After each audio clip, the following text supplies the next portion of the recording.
ঢাকা টাঙ্গাইল যমুনা সেতু মহাসড়কে যাত্রীবাহী বাসে ডাকাতি ও নারী যাত্রীকে শ্লীলতাহানির ঘটনায় ৩ জনকে গ্রেপ্তার করেছে পুলিশ। এ বিষয়ে সংবাদ সম্মেলন করবেন জেলা পুলিশ সুপার মোহাম্মদ মিজানুর রহমান। ডাকাতির পর গত বুধবার বিকেলে বাসের যাত্রী মিনু মিয়া অজ্ঞাত ব্যক্তিদের আসামি করে টাঙ্গাইল সদর থানায় মামলা দায়ের করেন। এই ঈদে জামা জুতো অ্যাকসেসরিজের ডিসকাউন্ট।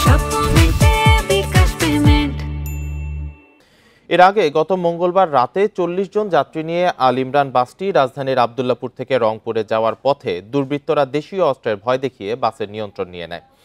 এ সময় বাস চালক, হেলপার ও সুপারভাইজারের চোখ মুখ বেঁধে ফেলে। পরে যাত্রীদের কাছ থেকে টাকা, স্বর্ণালংকার ও মোবাইল ছিনিয়ে নেয়।